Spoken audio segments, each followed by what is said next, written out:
मधुपुर गांव गंगा के किनारे बसा एक छोटा सा गांव था, जहां हरे भरे खेतों के बीच एक रहस्यमयी बरगद का पेड़ सदियों से खड़ा था।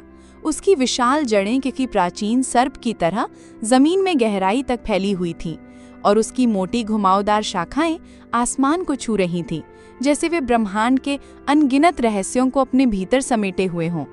गांव वाले इसे रहस्य का पेड़ कहते थे और इसके नाम के पीछे सिर्फ कहानियां नहीं, बल्कि सदियों पुराने डर और अनसुलझे रहस्य छिपे थे। हर रात सूर्यास्त के बाद उस पेड़ के पास से अजीब और डरावनी आवाजें सुनाई देती थीं। कभी बच्चों की डरावनी खिलखिलाहट जो अचानक शांत हो जाती, कभी किसी बूढ़े की कराह जो हवा में घुल जाती, तो कभी पत्तों की सरसराहट के बीच किसी अदृश्य फुसफुसाहट का भ्रम, जैसे कोई प्राचीन आत्मा फुसफुसा रही हो। कुछ का मानना था कि पेड़ के नीचे प्राचीन काल का एक अतुलनीय खजाना छिपा है, जिसे सिर्फ भाग्यशाली और पवित्र हृदय वाले ही पा सकते हैं, जबकि कुछ का मानना था कि वहां बुरी आत्माएं और भटकती प्रेतात्माएं वास करती हैं, जो किसी भी राहगीर को अपने मायावी जाल में फंसाकर हमेशा के लिए कैद कर सकती हैं। इसी गहरे डर के कारण सूर्यास्त के बाद कोई भी उस पेड़ के पास जाने की हिम्मत नहीं करता था और दिन में भी लोग एक निश्चित दूरी बनाए रखते थे, जैसे पेड़ के चारों ओर एक अदृश्य अभेद्य घेरा हो। इसी गांव में रहता था रामू, एक गरीब किसान। उसकी छोटी सी झोपड़ी थी, जिसकी टूटी हुई छत बारिश में टपकती थी और जिसकी दीवारें मिट्टी और गोबर से बनी थीं। वो अपने सूखे खेतों में दिन रात एक कर मेहनत करता था। सुबह सूरज उगने से पहले उठकर और रात ढलने के बाद थककर सोता था। लेकिन प्रकृति के क्रूर मार और भाग्य की निरंतर परीक्षा ने उसे कभी चैन से नहीं जीने दिया। उसका एक दोस्त था, शेखर, जो हमेशा जल्दी अमीर बनने के सपने देखता था और अक्सर हवाई किले बनाता रहता था। उसकी बातों में अक्सर लालच की चमक और जल्दबाजी की धुन होती थी। वो हमेशा आसान रास्तों की तलाश में रहता था, भले ही उसके लिए दूसरों को नुकसान पहुंचाना पड़े। गांव में सूरज, एक लालची और क्रूर व्यापारी जिसका सूदखोरी का धंधा पूरे गांव में फैला था, भी रहता था। सूरज किसी भी कीमत पर लोगों की जमीनें हथियाने और उन्हें अपने अधीन रखने को तैयार रहता था। और फिर थी कलावती, एक बुजुर्ग रहस्यमयी महिला जो गांव के बाहर एक टूटे फूटे घर में रहती थी। उसके बारे में कहा जाता था कि उसे जड़ी बूटियों और प्राचीन विद्या का गहरा ज्ञान था और कुछ लोग उसे डायन भी कहते थे, जबकि कुछ उसे गांव की पुरानी कहानियों का जीवित संग्रह मानते थे। कलावती का घर गांव के बाहरी छोर पर था, जहां जंगली झाड़ियां और सन्नाटा पसरा रहता था। लोग उससे डरते भी थे, उसकी रहस्यमयी शक्तियों और उसकी अजीबोगरीब हरकतों के कारण, और जरूरत पड़ने पर उसके पास जाते भी थे अपनी समस्याओं का हल ढूंढने या भविष्य जानने के लिए। रामू की जिंदगी मुश्किलों से भरी थी। लगातार 2 साल से सूखे की चपेट में उसके खेत बंजर हो रहे थे। जमीन सूखकर दरारें पड़ने लगी थीं और वो सूरज का बड़ा कर्ज चुकाने में असमर्थ था। सूरज का कर्ज बढ़ता जा रहा था और उसकी आंखों में रामू की जमीन हथियाने की चमक साफ दिख रही थी, जैसे वो एक भूखा भेड़िया हो जो अपने शिकार का इंतजार कर रहा हो। एक सुबह जब रामू अपने खेत में निराश बैठा था, सूरज अपने कुछ लठैतों के साथ वहां आया।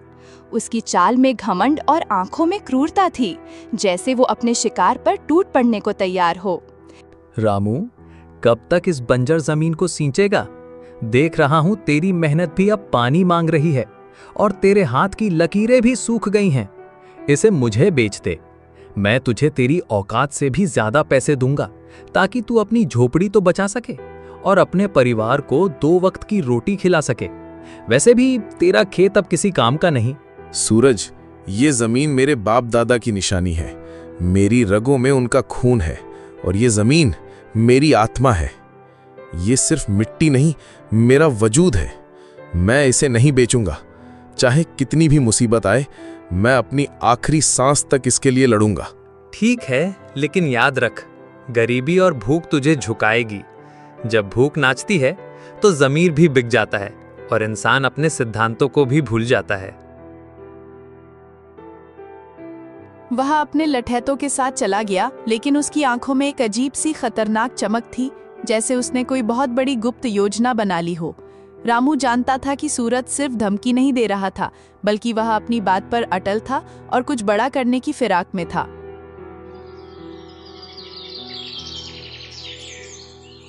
उसी शाम रामू अपने दोस्त शेखर से मिलने गया।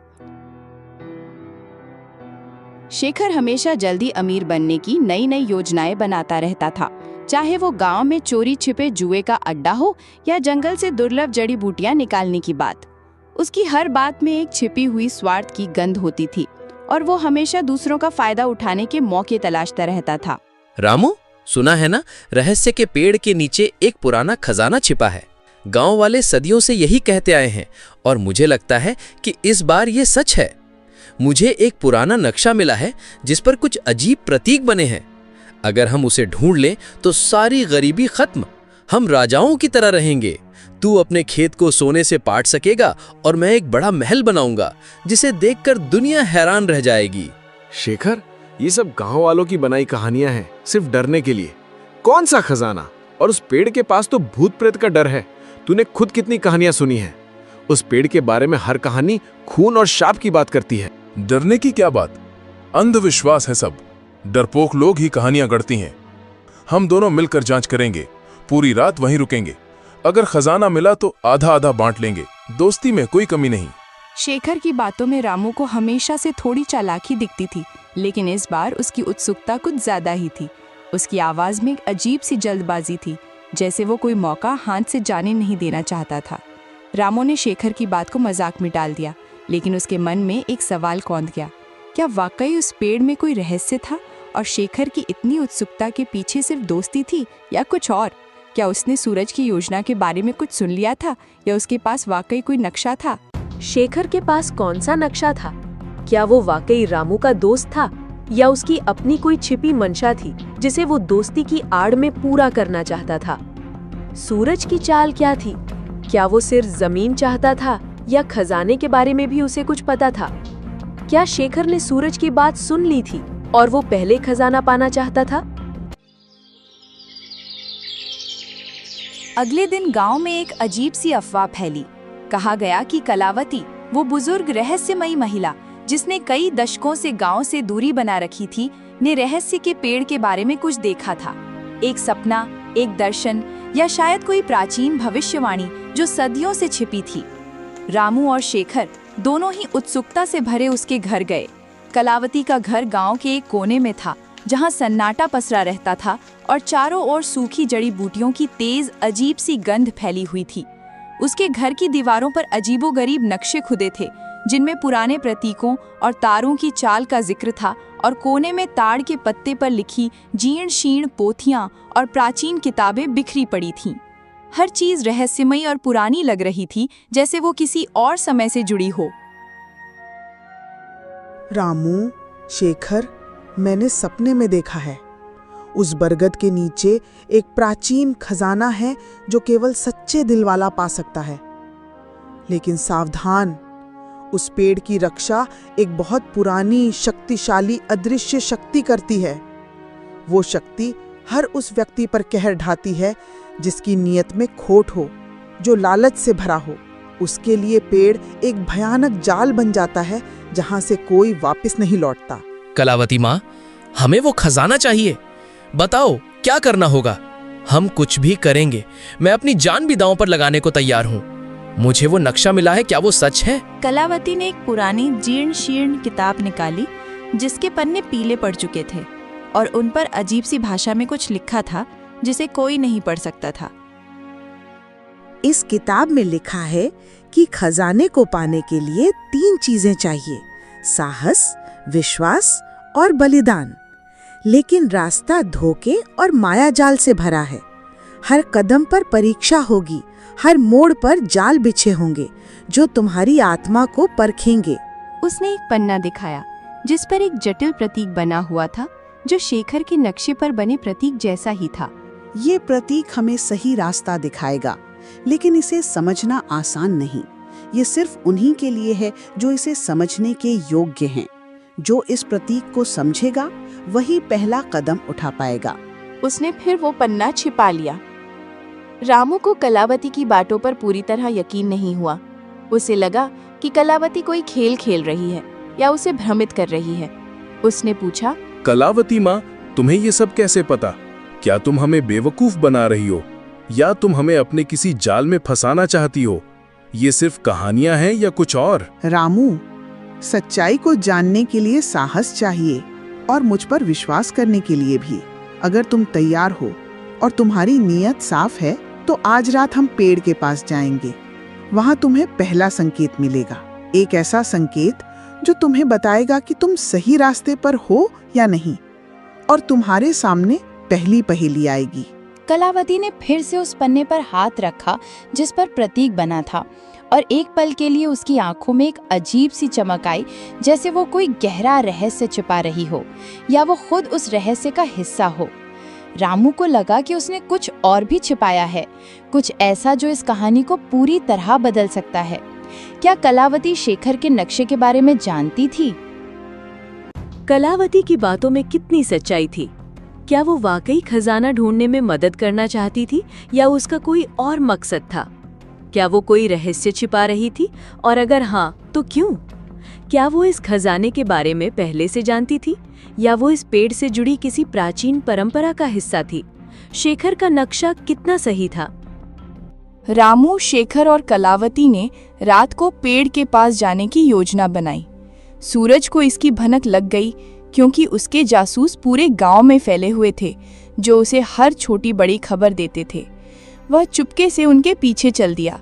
उसकी नीयत खजाने पर थी और वह किसी भी कीमत पर उसे हासिल करना चाहता था, भले ही उसे किसी की जान लेनी पड़े। रात के अंधेरे में बरगद का पेड़ पहले से कहीं ज्यादा डरावना लग रहा था। उसकी विशाल जड़ें सांपों की तरह जमीन पर फैली हुई थीं, जो अंधेरे में और भी भयानक दिख रही थीं, और उसकी मोटी शाखाएं आसमान को छू रही थीं, जैसे वे डरावने हाथ हों जो उन्हें अपनी ओर खींच रहे हों या उन्हें फाड़ने को तैयार हों। हवा में साई साई की एक अजीब सी आवाज़ थी, जैसे पेड़ खुद कोई रहस्य फुसफुसा रहा हो या किसी अदृश्य आत्मा की कराह हो, और पेड़ की शाखाएं मानो जीवित होकर हिल रही थीं, जैसे वे उन्हें अंदर आने से रोकना चाहती हों या उन्हें चेतावनी दे रही हों। रामू का दिल जोर जोर से धड़क रहा था। उसे अपनी माँ की सुनाई डरावनी कहानियां याद आ रही थीं, जिनमें पेड़ आत्माओं का घर था और उसकी जड़ें नरक का रास्ता। शेखर, ये जगह ठीक नहीं लग रही। मुझे कुछ अजीब सा महसूस हो रहा है। हमें वापस चलना चाहिए। ये सब मजाक नहीं है। यहाँ कुछ अदृश्य शक्ति है जो हमें अंदर नहीं जाने देगी। अरे अब पीछे नहीं हटना, खजाना हमारे सामने है। सोचा था कि तू बहादुर है रामू, क्या तू इन कहानियों से डर गया? ये सिर्फ हवा की आवाजें हैं। चुप रहो दोनों, हमें किताब के निर्देशों का पालन करना होगा। डरोगे तो खजाना कभी नहीं मिलेगा। ध्यान से देखो, पेड़ तुम्हें बुला रहा है। ये तुम्हें रास्ता दिखाएगा, लेकिन तुम्हें अपनी आत्मा को शुद्ध रखना होगा।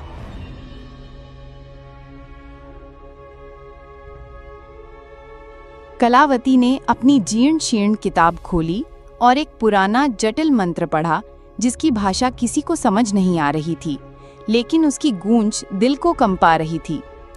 मंत्र खत्म होते ही अचानक पेड़ की जड़ों के पास जमीन हिलने लगी, जैसे नीचे कुछ हलचल हो रही हो, और मिट्टी ऊपर उठने लगी एक अजीब सी रोशनी के साथ। एक पुराना जंग लगा ताला दिखाई दिया जो जमीन में धंसा हुआ था और अजीब प्रतीकों से सजा था, जो अंधेरे में चमक रहे थे जैसे वे जीवित हों। देखा रामू, मैंने कहा था ना, खजाना यही है। हम अमीर बनने वाले हैं। हम सब मुसीबतों से बाहर निकल जाएंगे। अब बस इसे खोलना है। इस ताले को खोलने के लिए 3 चीजें चाहिए, एक साहसी का खून, एक विश्वासी का आंसू और एक बलिदान। ये तीनों चीजें एक साथ पवित्र भावना से अर्पित की जानी चाहिए। कोई भी लालच या स्वार्थ इसे भंग कर देगा और खजाने के संरक्षक तुम्हें कभी माफ नहीं करेंगे। रामू ने साहस दिखाते हुए अपना हाथ काटा और खून की कुछ बूंदें ताले पर डाली। ताला हल्का सा चमक उठा और उस पर बने प्रतीक तेजी से जलने लगे, जैसे वे आग पकड़ रहे हों। शेखर ने अपनी माँ की याद में आंसू बहाए और ताले पर डाले। आंसू गिरते ही ताले से एक धीमी रहस्यमयी गूंज सुनाई दी, जैसे पेड़ खुद बोल रहा हो या कोई अदृश्य शक्ति जगा हो। लेकिन बलिदान का मतलब क्या था? कलावती ने अभी तक कोई संकेत नहीं दिया था। बलिदान का मतलब है कि तुम में से कोई अपनी सबसे कीमती चीज यहाँ छोड़ देगा। ये त्याग की निशानी होगी जो खजाने के देवता को संतुष्ट करेगी और तुम्हें उसकी कृपा मिलेगी। यह सिर्फ एक वस्तु नहीं, तुम्हारी आत्मा का अंश होगा। रामू ने अपनी माँ की दी हुई एक पुरानी चांदी की अंगूठी निकाली जो उसके लिए सबसे कीमती थी, उसकी माँ की आखिरी याद, और उसने कभी उसे खुद से दूर नहीं किया था। उसने आंखें बंद करके उसे ताले के पास रख दिया। उसके चेहरे पर दर्द और दृढ़ता थी। शेखर ने अपनी जेब से एक पुराना चमचमाता सिक्का निकाला जो उसके दादाजी का था। वो उसे देने में हिचकिचा रहा था, उसके हाथ कांप रहे थे। उसके चेहरे पर लालच साफ दिख रहा था, लेकिन खजाने की भूख ने उसे मजबूर किया। उसने भी उसे रख दिया, लेकिन कलावती ने कुछ नहीं दिया। कलावती माँ, तुमने बलिदान में कुछ क्यों नहीं दिया? तुमने हमें धोखा दिया है। ये कैसा बलिदान है? मेरा बलिदान मेरा समय है जो मैं तुम्हें दे रही हूँ, और मेरा ज्ञान जो मैं तुम्हें इस यात्रा में दे रही हूँ। तुम दोनों ने जो दिया वो तुम्हारे लिए कीमती था, मेरे लिए नहीं। मेरा बलिदान अलग है और तुम इसे अभी नहीं समझोगे। मेरा जीवन ही मेरा बलिदान है। रामू को शक हुआ, लेकिन तभी ताला एक तेज गड़गड़ाहट जैसी आवाज के साथ खुल गया, जैसे सदियों का रहस्य खुल रहा हो, और जमीन भी कांपने लगी। जमीन में एक गहरा अंधेरा गड्ढा दिखाई दिया, जिसमें एक चमकता हुआ पुराना संदूक रखा था। उसकी चमक इतनी तेज थी कि आंखें चौंधिया गईं, और उसमें से एक अजीब सी मीठी सुगंध आ रही थी जो मन को भ्रमित कर सकती थी। कलावती ने बलिदान नहीं दिया, लेकिन ताला खुल गया। क्या उसने मंत्र में कुछ छिपाया था, या उसके ज्ञान का दावा सिर्फ एक बहाना था? क्या वो इन दोनों को सिर्फ मोहरा बना रही थी, या वो इस खजाने से जुड़ी किसी और गुप्त योजना का हिस्सा थी? क्या उसके जीवन का बलिदान ही वो थी, या कोई और गहरा राज था? संदूक में क्या था? क्या ये वाकई खजाना था, या कोई और रहस्य, कोई जाल? क्या सूरज आ रहा था? क्या पेड़ ने कलावती को ये शक्ति दी थी कि वो बलिदान के बिना भी ताला खोल सके? तभी सूरज अचानक झाड़ियों से निकला। उसकी आंखों में लालच और जीत की चमक थी, जैसे उसने अपनी चाल में जीत हासिल कर ली हो। उसके पीछे उसके लठैत भी थे, जो हथियारों से लैस थे। ये खजाना मेरा है। तुम सब बेवकूफ बन गए। मैंने तुम सब पर नजर रखी हुई थी। अब तुम सब यहाँ से निकलो, या तुम सब का अंजाम बहुत बुरा होगा। उसने शेखर को एक जोरदार धक्का दिया, जो संभल नहीं पाया और नीचे गिर पड़ा। उसका सिर जमीन से टकराया और वो दर्द से कराहने लगा। सूरज संदूक की ओर दौड़ा। उसकी सांसें तेज हो रही थीं और उसकी आंखों में सिर्फ धन की चमक थी। वो कुछ भी देखने को तैयार नहीं था, लेकिन जैसे ही उसने संदूक को छुआ, एक तेज नीली रोशनी निकली, जैसे बिजली कड़क रही हो, और सूरज एक भयानक चीख के साथ बेहोश होकर गिर पड़ा। उसका शरीर तेजी से कांपने लगा। उसके लठैत भी डर कर भाग गए। अपनी जान बचाने के लिए उन्होंने अपने हथियार भी वहीं छोड़ दिए।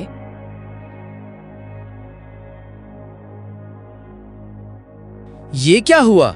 ये संदूक तो शापित है। ये तो भूत प्रेतों का काम है। हमें यहाँ से भागना चाहिए, नहीं तो हम भी यहीं फंस जाएंगे। मैंने कहा था ना, खजाना केवल सच्चे दिल वाला पा सकता है। सूरज का लालच उसे ले डूबा। ये सिर्फ एक चेतावनी थी जो सच्चे खजाने की ओर इशारा कर रही थी। ये संदूक केवल अयोग्य लोगों को दूर रखता है और उन्हें सबक सिखाता है। रामू ने संदूक को छूने की कोशिश की, लेकिन कलावती ने उसे रोका। रुको रामू, ये संदूक असली खजाना नहीं है। ये सिर्फ एक रक्षक है जो अयोग्य लोगों को दूर रखता है। असली खजाना पेड़ की जड़ों में और भी गहराई में छिपा है। हमें एक और परीक्षा देनी होगी, एक ऐसी परीक्षा जो तुम्हारी आत्मा की गहराई को परख लेगी और तुम्हें अपने सबसे गहरे डर का सामना करना होगा। सूरज ने चुपके से पीछा किया और खजाने पर कब्जा करने की कोशिश की, लेकिन वह खुद धोखे का शिकार हो गया। यह संदूक सिर्फ एक जाल था, एक परीक्षण जो लालचियों को दूर रखता था और उन्हें एक गहरा सबक सिखाता था। असली खजाना क्या था? कलावती को ये सब कैसे पता था? क्या वो पेड़ की रक्षा करने वाली शक्ति का हिस्सा थी या वो खुद कोई गुप्त ज्ञान रखती थी? अगला परीक्षण क्या था और क्या रामू उसे पास कर पाएगा? क्या उस संदूक में कोई और रहस्य छिपा था? कलावती ने अपनी जीर्ण शीर्ण किताब से एक और मंत्र पढ़ा जो पहले वाले से भी ज्यादा जटिल और पुराना था, और उसकी आवाज में एक अजीब सी गूंज थी।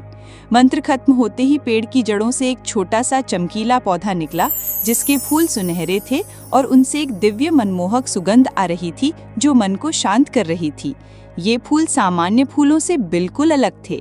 वे हवा में तैर रहे थे जैसे वे इस दुनिया के न हों, और उनकी चमक अंधेरे में रास्ता दिखा रही थी जैसे वे स्वयं प्रकाश हों।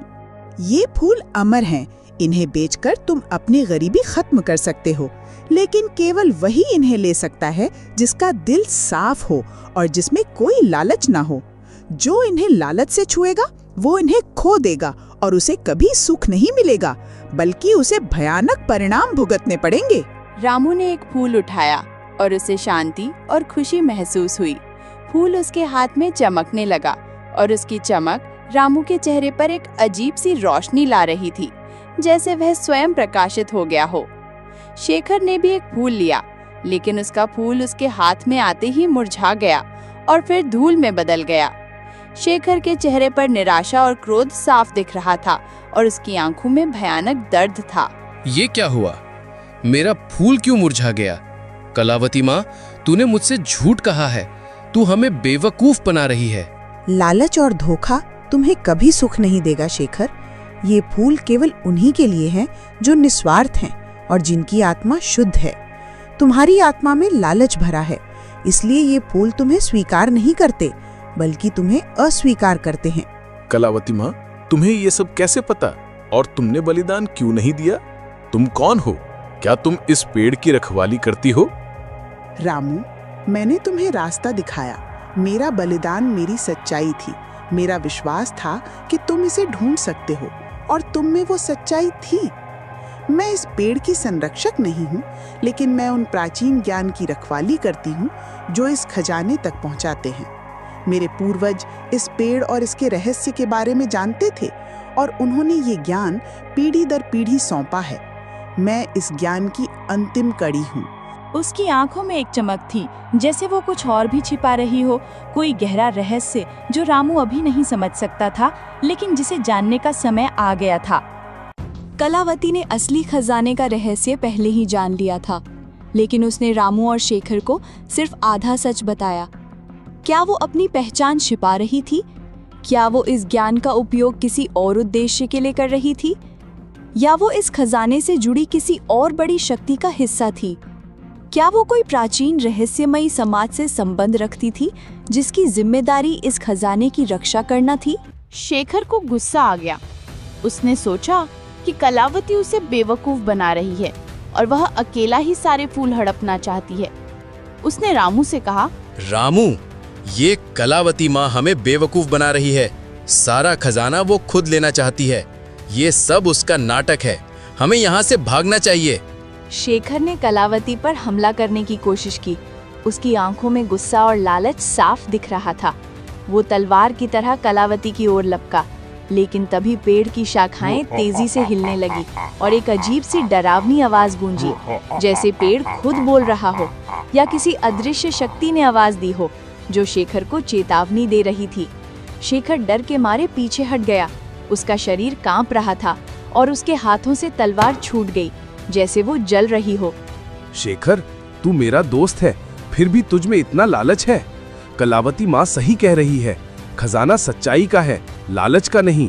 तूने मेरी दोस्ती का भी अपमान किया है और अब इस पवित्र स्थान को भी अपवित्र कर रहा है। शेखर ने अपनी गलती मानी, लेकिन उसकी आंखों में लालच अभी भी था, एक ऐसी भूख जो मिटने का नाम नहीं ले रही थी, जैसे वो उसके खून में समा गई हो। उसने चुपके से एक और सुनहरा फूल तोड़ने की कोशिश की, इस बार और तेजी से। उसने सोचा कि कोई उसे देख नहीं रहा। उसने फूल तोड़ लिया और भागने की कोशिश की, लेकिन जैसे ही वो गांव की ओर भागा, फूल उसके हाथ में जलने लगा और फिर राख में बदल गया। एक अजीब सी ऊर्जा ने उसे पीछे धकेला और वो जमीन पर गिर पड़ा। उसके शरीर में भयानक दर्द होने लगा और उसे लगा कि उसकी आत्मा जल रही है। शेखर ने रामू और कलावती को धोखा देने की कोशिश की, लेकिन उसका लालच उसे ले डूबा। पेड़ ने खुद उसे सजा दी, ये दिखाते हुए कि प्रकृति कभी लालच का साथ नहीं देती और उसके नियम बहुत कठोर होते हैं। क्या शेखर फिर से कोई साजिश रचेगा? क्या पेड़ की शक्ति उसे सबक सिखाएगी या उसे हमेशा के लिए बांध लेगी? क्या सूरज के लठैट वापस आएंगे और इस बार उनका क्या इरादा होगा? पेड़ का क्रोध कितना भयानक हो सकता है। जैसे ही शेखर जमीन पर पड़ा था, दर्द से कराह रहा था। सूरज, जो अभी भी बेहोश पड़ा था, धीरे धीरे उठने लगा। उसकी आंखों में बदला लेने की आग थी, जो पहले से कहीं ज्यादा भयंकर थी, और उसके चेहरे पर एक भयानक मुस्कान थी। उसने रामू को देखा, जिसके पास अभी भी चमकीला सुनहरा फूल था, और उसकी आंखों में ईर्ष्या साफ झलक रही थी। तो ये है असली खजाना, मैं इसे नहीं छोड़ूंगा, ये मेरा है, अब कोई मुझे रोक नहीं पाएगा। उसने रामू पर हमला किया। उसके हाथों में पत्थर था, वह रामू को मारना चाहता था, लेकिन इस बार कलावती तेजी से आगे आई। उसकी चाल में एक अजीब सी फुर्ती थी, जैसे वो हवा में तैर रही हो। उसने एक और मंत्र पढ़ा और पेड़ से कुछ विशाल जड़ें निकली, जिन्होंने सूरज को जकड़ लिया, जैसे वे उसे निगलने को तैयार हों, और उसकी चीखें हवा में गूंजने लगी। सूरज चीखने लगा, उसकी आवाज जंगल में गूंजी, लेकिन वह हिल नहीं पा रहा था। लालच तुम्हें हमेशा अंधेरे की ओर ले जाएगा सूरज। ये पेड़ तुम्हें तब तक नहीं छोड़ेगा जब तक तुम अपने पापों का प्रायश्चित नहीं कर लेते और अपनी नीयत साफ नहीं कर लेते। प्रकृति कभी अन्याय का साथ नहीं देती और वो अपने संरक्षकों की रक्षा करती है। रामू ने सूरज को देखा और उसे दया आ गई। उसने कलावती से कहा, कलावती माँ, इसे छोड़ दो, इसे एक मौका दो, शायद ये अपनी गलती समझ जाए और सही रास्ते पर लौट आए। कलावती ने अपनी आंखें बंद की और जड़ें धीरे धीरे ढीली पड़ गईं। सूरज उठा, उसका चेहरा पीला पड़ गया था और उसकी आंखों में डर और पछतावा था। वो जानता था कि उसने क्या खो दिया था और पेड़ ने उसे क्या सबक सिखाया था। वो बिना एक शब्द कहे भागा। उसकी परछाई अंधेरे में खो गई, जैसे वो कभी था ही नहीं। क्या सूरज सच में बदल गया था या वो फिर से कोई चाल चलेगा? क्या ये खजाना रामू के जीवन में शांति लाएगा या और मुश्किलें? क्या कलावती अब अपना अंतिम रहस्य उजागर करेगी और क्या उसके जाने का समय आ गया था? जैसे ही सूरज भागा, कलावती रामू की ओर मुड़ी। उसकी आंखों में अब कोई रहस्य नहीं था, बल्कि एक गहरी शांति और ज्ञान था, जैसे उसने अपना जीवन भर का कर्तव्य पूरा कर लिया हो। उसके चेहरे पर एक अजीब सी चमक थी, जो पहले कभी नहीं दिखी थी। रामू, अब समय आ गया है कि मैं तुम्हें अपना अंतिम रहस्य बताऊं। मैं सिर्फ एक जड़ी बूटी बेचने वाली रहस्यमयी बुजुर्ग महिला नहीं हूं। मैं इस बरगद के पेड़ के प्राचीन संरक्षकों में से एक हूं। मेरे पूर्वज सदियों से इस खजाने और इसकी शक्ति की रक्षा करते आए हैं। ये खजाना सिर्फ भौतिक धन नहीं है, बल्कि ये जीवन का संतुलन है, प्रकृति की शक्ति का प्रतीक। ये सुनहरे फूल सिर्फ धन नहीं देते, बल्कि ये शुद्ध ऊर्जा हैं, जो धरती को उर्वर बनाती हैं और दिलों को शुद्ध करती हैं। ये पेड़ सिर्फ एक पेड़ नहीं, बल्कि प्रकृति की आत्मा है, और इसका खजाना उसकी जीवनदायिनी शक्ति। तो तुम पहले से ये सब जानती थी और तुम यहाँ क्यों रुकी थी? हाँ रामू, मैंने तुम्हें और शेखर को इसलिए लाया क्योंकि मैं जानना चाहती थी कि तुम में से कौन सच्चा है और कौन इस खजाने का हकदार है। शेखर के लालच ने उसे भटका दिया और उसे अपनी गलतियों से सीखना होगा। सूरज की क्रूरता ने उसे दूर कर दिया, लेकिन उसे भी सबक मिल गया। लेकिन तुमने अपनी सच्चाई, दया और निस्वार्थ भाव से खुद को साबित किया। तुम ही इस खजाने के वास्तविक उत्तराधिकारी हो। उसने एक और फूल रामू को दिया। ये फूल अनंत हैं, जब तक इनका उपयोग अच्छे के लिए किया जाएगा। जब तुम इन्हें बेचोगे तो ये तुम्हारी गरीबी दूर करेंगे, लेकिन इनका असली मूल्य तुम्हारी मेहनत और ईमानदारी से बढ़ेगा और ये तुम्हारी आत्मा को और भी शुद्ध करेंगे। कलावती ने अपनी आंखों में एक अजीब सी चमक के साथ कहा, मेरा बलिदान रामू इस खजाने के रहस्य को इतने सालों तक अपने भीतर छिपाए रखना था। मेरी जिम्मेदारी थी कि मैं सही व्यक्ति को ये रास्ता दिखाऊं और इस प्राचीन ज्ञान को आगे बढ़ाऊं। अब मेरी जिम्मेदारी पूरी हुई। इस पेड़ की शक्ति और इसका ज्ञान अब तुम्हारे साथ रहेगा। कलावती का शरीर धीरे धीरे पारदर्शी होने लगा और फिर वो हवा में घुल गई, जैसे वो कभी वहां थी ही नहीं, या जैसे वो किसी और रोग से आई थी और अब अपनी असली घर लौट रही थी। उसकी आवाज रामू के कानों में गूंजती रही। रामू अकेला रह गया। उसके हाथ में सुनहरे फूल थे और उसके मन में एक गहरा रहस्य और एक नई जिम्मेदारी। उसने महसूस किया कि कलावती सिर्फ एक बुजुर्ग महिला नहीं थी, बल्कि वह प्रकृति का ही एक अंश थी, या कोई प्राचीन आत्मा जो इस खजाने की रक्षा कर रही थी।